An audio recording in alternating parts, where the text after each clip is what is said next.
ሰላም ጤና ይስጥልን እንደምን አላችሁ? ለዛሬ ያዝናቸውን መረጃዎች ይዘን ቀርበናል። ከመረጃዎቹ ጋር ምግባሩ ከበደ ነኝ። በዓለማችን ላይ ያሉ መንግስታት በኢራን ላይ የተዘመተው ዘመቻ አልተዋጠላቸውም፣ አሊያ ደግሞ የዘመቻው አካል ናቸው። አንድም ምድራዊ ኃይል ሊያቆመን አይችልም ሲሉ ሲፎክሩ ሁለቱ አሜሪካና እስራኤል በኢራን ላይ ከባድ የሆኑ ዘመቻዎችን አካሂደዋል። ጥንካሬያቸውን ለማሳየት ፈርጠም ያለ ጡንቻቸውን ለማሳየት ደግሞ ለቀሩት ለዓለም መሪዎች ያላቸውን ንቀት እያሳዩ በማሳየት ላይ እንደሆኑ ዓለም ሳያቅ ቀርቶ አሊያ ደግሞ እንደተባለው መናቃቸው ትክክል ነበርና ነው ዝም ያሉት። በዓለማችን ያሉ መሪዎች ኢራን ስትወድም ዝም ብለው ተመልክተዋታል። ኢራን የእስራኤል የኒኩለር ጣቢያዎችን ስታወድም ታዲያ እንዴት እያሉ ሲያጉረመርሙ ተስተውለዋል።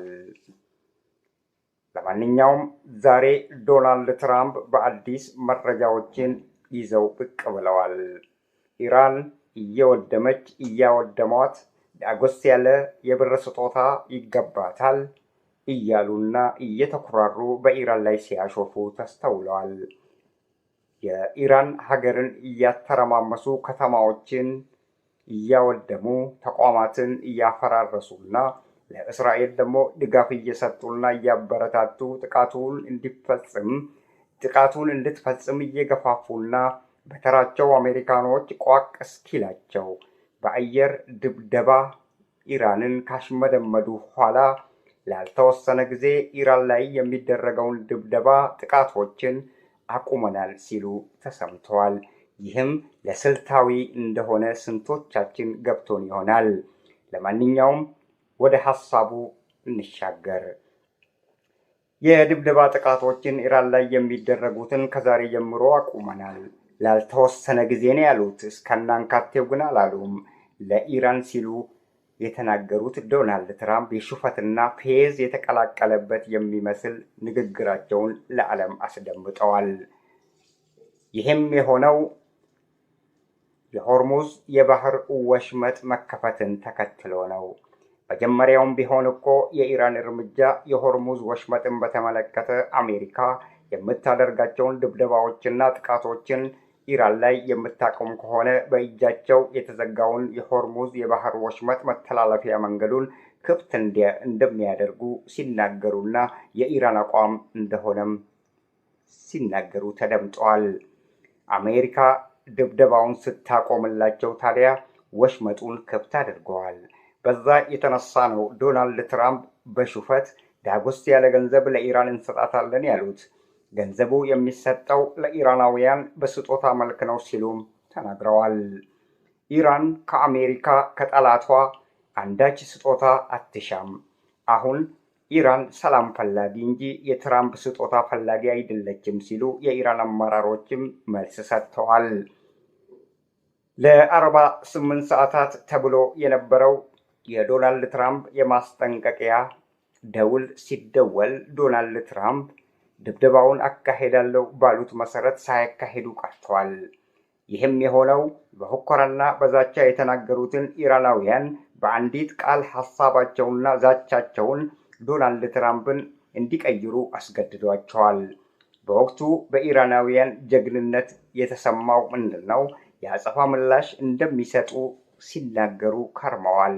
ይህም ኢራናውያን ያሉት በኢራን ከባድ ሚሳኤሎች የአሜሪካ የሆኑ ይዞታዎችና የኢነርጂ በመካከለኛው ምስራቅ አካባቢ የሚገኙ የተገነቡ የኢነርጂ ተቋማትን እንደሚያፈርሱና እንደሚያወድሙ ከተናገሩ ኋላ ነው ዶናልድ ትራምፕ ሀሳባቸውን የቀየሩት። ከሰሞኑ የኢራንን ጥንካሬ የሚያሳዩ በርካታ ጥቃቶች በእስራኤል ከተሞች ላይ ተስወንጭፈዋል። ዛሬ ድረስ እነዚህ ጥቃቶች የአጸፋ ምላሾች እየተስወነጨፉና በእስራኤል ከተሞች ላይ ከባድ ጉዳቶችን እያደረሱ እንደሚገኙ ተነግረዋል። ለዓመታት እስራኤላውያን በድብቅ የአቶሚክ ቦምብ እየሰሩና ሲሰሩበት የነበረ ትልቁ ተቋማቸው በኢራን በተስወነጨፉ ሚሳኤሎች ድምጥማጣቸው ጠፍቷል። የኒኩለር ተቋማቱ ወድመዋል። የአጸፋ ምላሹ ታዲያ ከዚህ ቀደም ቢዘገይ እንኳን በኢራን በራሳቸው አገር በቀል ያመረቱትን ከባድ ሚሳኤሎችን በመጠቀም ዲሞና የሚገኘውን የእስራኤል የኒኩሌር ጣቢያዎችን ሊያወድሙ ችለዋል። ይህም የሆነው ከዚህ ቀደም በኢራንና በአሜሪካ የተወሰደባቸው እርምጃዎችን ተከትሎ ነው ተብሏል። ኢራን እስራኤል ላይ ዛሬ ድረስ የአጸፋ ምላሾችን በእጥፍ ድርብ እያስወነጨፈችና የእስራኤል ይዞታዎችን በቴል አቪቭ አካባቢ ላይ ልታወድምና በርካታ ሰዎችን ልትገል መቻሏ ተነግረዋል። በአጠቃላይ ከሰሞኑ ብቻ ኢራን ባስወነጨፈቻቸው አጸፋ ጥቃቶች በእስራኤል ላይ ያወደመችው ወደ 500 ቢሊዮን ዶላር ግምት ያላቸውን ንብረት ማውደሟ ተነግሯል። 890 የእስራኤል ዜጎች ደግሞ ከአፈር ተደባልቀዋል።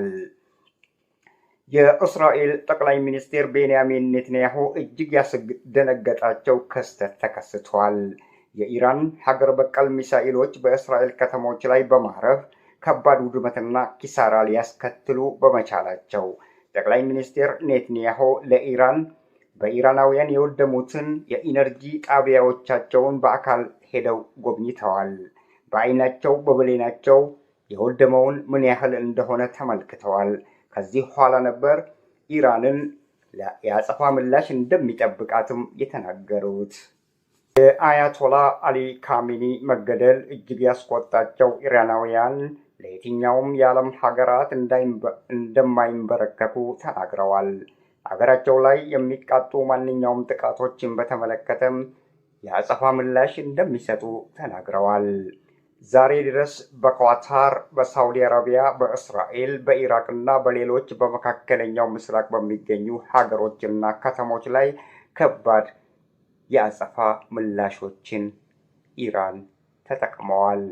በዛ ምላሽ በርካታ የአሜሪካ ይዞታዎችና ሌሎች ቦታዎች ላይም ከባድ ኪሳራና ውድመት ሊያደርሱ ችለዋል። አንንበረከክም፣ እጅ አንሰጥም ሲሉ ተስተውለዋል። ለ3 ሳምንታት ውይይት እየተደረጉና በመካከለኛው ምስራቅ የተባባሰውን ሁኔታ በሰላም ለመቋጨት በውይይት ላይ ባሉበት ወቅት ላይ ነበር የእስራኤል መንግስት ወደ ኢራን በርካታ ሚሳኤሎችን ያስወነጨፈው። እስራኤል ወደ ኢራን ከተሞች ሚሳኤሎችን ካስወነጨፈ በኋላ ደግሞ ኢራናውያን የበቀል እርምጃ ለእስራኤል በቴል አቪቭ ከተሞች ላይ ከባድ ጉዳትና ድብደባዎችን አካሂደዋል። የኢራን መንግስታዊ አመራር እንዳለው ከሆነ ደግሞ እስራኤል በኢራን ላይ የተጠቀመችው በዓለም ላይ የተከለከለውን የክላስተር ቦምብ የተባለውን ሚሳኤሎች በኢራን ላይ መጠቀሟን ተናግረዋል። የዓለማችን የቅዠት መንግስታትና የውሸት መንግስታት ግን እስራኤል ተጠቀመች የተባለውን ሚሳኤል በተመለከተ ያሉት ነገር አንዳች ነገር የለም። ከዚህ ቀደምም እንደምናውቀው ከፈረንሳይ ጭምርም ከአሜሪካ ጋር አንድ አይነት ሀሳብ እንዳላቸው አሜሪካ የምትናገራቸውን ንግግሮች ደጋግመው ሲናገሩም ተስተውለዋል።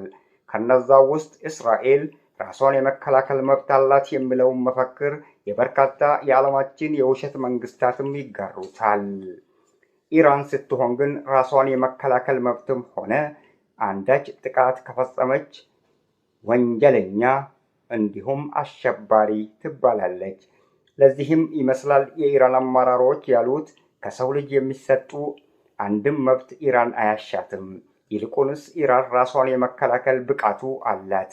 ከምድራዊ ሳይሆን ደግሞ ከላይ የተሰጣት ራሷን የመከላከል ሙሉ መብት እንዳላት ሊገነዘቡ ይገባቸዋል ስትልም መልስ ሰጥታለች።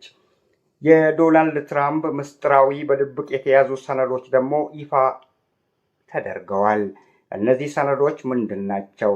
በርካታ የአሜሪካ የእግረኛ ወታደሮች ወደ ኢራን ለመዝመት በዝግጅት ላይ እንደሚገኙ ሰነዶቹ ሸልኮው ወጥተዋል። የኢራን አብዮታዊ ዘብ ደግሞ ከምንም ጊዜ በላይ ራሱን አጠናክሮ ዳር ድንበሩን ለማስጠበቅ ከጠላት ለመከላከል በሚል በኢራን ባሉ ተራራዎች ላይ ሰፍረዋል። የጠላትን መምጫ ቀዳዳዎችን በመጠባበቅ ላይ በዝግጅት ላይ እንደሆነም ተነግሯል። የአሜሪካ ምስጢራዊ የእግረኛ ወታደሮች የሚሰጣቸው ትዕዛዝ እና መልእክት ወታደሮቹ ካሉበት ካምፕ ወጥተው በሰሜን ካሮላይና ፈርትበርግ በተባለ ቦታ ላይ ሰፍረዋል። ዝግጅቱንም አጠናቀው የሚሰጣቸውን ትዕዛዝና መልእክት እየተጠባበቁ እንደሚገኙ ሾልከው የወጡ መረጃዎች አመላክተዋል። አሜሪካ ወደ መካከለኛው ምስራቅ ለማስገባት ያቀደችው ከእግረኛ ወታደሮች በተጨማሪም ባለፈው ሳምንት በሺዎች የሚቆጠሩ የአሜሪካ የባህር ኃይል ወታደሮቹ በዝግጅት ላይ እንደሚገኙ ምስጢሮቹ ተጋልጠዋል። የዓለማችን መንግስታት በዲሞና እስራኤል የሚገኘውን የኒኩሌር ማበልጸጊያ ተቋም በእስራኤል መንግስት የአቶሚክ ቦምብ አውዳሚ መሳሪያዎች እየተሰሩ መሆናቸውን ጠንቅቀው እንደሚያውቁ ተነግረዋል። ዛሬ ድረስ ግን ዝም ብለዋል። እስራኤል ለምርምር የምታካሄደው የምርምር ተቋማ ነው ሲሉም በተደጋጋሚ ሲናገሩ ተደምጠዋል። የአቶሚክ ቦምብ ተቆጣጣሪ አካላትም ጉዳዩን ጠንቅቀው እንደሚያውቁና እስራኤል የምትጠቀመው ለምርምር ነው ሲሉ ተደምጠዋል። ታዲያ ኢራን ቦታውን ወይንም ተቋማቱን በደበደበችበት ወቅት ላይ የኒኩሌር ጣቢያ ኃላፊዎችና የኒኩሌር አዛዦች ይህንን በተመለከተ ኢራን ያስወነጨፈችው ሚሳኤልን ተመልክቶ ኢራን ልክ እንዳልሆነች ከገለጹ በኋላ በእስራኤል የተደበደበው ቦታ ጨረሮች ከአቶሚክ ቦምቡ እንዳልፈሰሱ ተናግረዋል። በአጠቃላይ እቺ ዓለም የውሸትና ከሃይማኖት ጋር በተያያዘ አንድነታቸውን ለማጠናከር የሚፈልጉ ግለሰቦችና ቡድኖች እንዳሉ ያሳየናል። በሃይማኖት የማይገናኙ ኃይሎች አሸባሪ ወይም ወንጀለኛ ያደርጋቸዋል፣ ብዙም ይባልላቸዋል። ኢራን ዛሬ እንዲህ ስትወድም ዝም የተባለው ምክንያቱ በሃይማኖት ስለማይገናኙና ኢራናውያን አሸባሪ ከተባሉ ጎራ ስለሚመደቡ ብቻ ነው። ይሄ ደግሞ ትክክልም አይደለም፣ አካሄዱም አያምርም። ወደ መካከለኛው ምስራቅ ከሚላኩ በተጨማሪ ወደ ኤዥያ የሚላኩ ወታደሮችም እንዳሉ ተነግረዋል። አሜሪካ ልታሰማራ ያቀደቻቸው ወታደሮች መሆናቸው ነው። ወደ ኤዥያ የሚጓዙት ለምንድን ነው? እነዚህ የአሜሪካ ወታደሮች ወደ ኤዥያ ይጓዛሉ ተብሎ የሚጠበቀው ከኢራን ጎን የሚቆሙ ወይንም የሚደረቡ አገሮች ካሉ እነዛን አገሮች ለመግታት እንደታሰበም ተነግረዋል። ኤዥያ አካባቢዎች ከኢራን ጋር የጠበቀ ግንኙነት ያላቸው በርካታ ሀገሮች ስላሉ ነው ተብለዋል። ኢራንን ከየትኛውም የዓለማችን አገሮች ጋር ግንኙነት እንዳታረግ በአራቱም አቅጣጫ ከበው ዳግም ሊወቋት እንዳሰቡ ከወዲሁ በምስጢር የተያያዘው ሌላኛው ታክቲካዊ ጥቃትና ውድመት ለማድረስ የታሰበ መሆኑ ተደርሶበታል። ኢራን በዚህ ስውር ዘመቻን በተመለከተ ፍጡር እንጂ ፈጣሪ ፍጡር ምንም ሊያመጣ አይችልም፣ ፈጣሪ እንጂ። የፈለጉትን ቢያስቡና ቢነሱም ኢራንን ለማውደም ከላይ ከተፈቀደላቸው ብቻ ይሳካላቸዋል ሲሉ ተናግረዋል። ኢራናውያን የወታደራዊ ኃይል እንቅስቃሴያቸውንም ከጠላት ለመከላከል ሲንቀሳቀሱ ተስተውለዋል። ከማንኛውም የጠላት ኃይል አገራችንን ለመጠበቅ ዝግጁ ነን ሲሉም ተናግረዋል። እስራኤል ዛሬ ከግዛቷ አልፋ የሊባኖስ ከተሞችን ለመቆጣጠር እግረኛ ወታደሮችን አሰማርታ ከባድ ጥቃቶችን በሊባኖስ ከተሞች ላይ እየፈጸመች ትገኛለች። የእስራኤልን የግዛት ማስፋፋትን አጥብቀው በሚቃወሙና ሲቃወሙ ከነበሩ መካከል በሊባኖስ የሚገኘው ሂዝቦላህ ቡድንና የኢራን መንግስት ብቻ ናቸው። ለእስራኤል ጠንቅ መሆናቸው የምትናገረው እስራኤል እነዚህን ሁለቱን ኃይሎች ነው። ታዲያ እነዚህን ሁለቱን ኃይሎች እስራኤል ከምድር እስካላጠፋች ድረስ ባሰበችው መንገድና ግዛት የማስፋፋት ዘዴዋን በጋዛ አካባቢ የጀመረችውን የማስፋፋት ጉዞዋን ልትቀጥል አይቻላትም።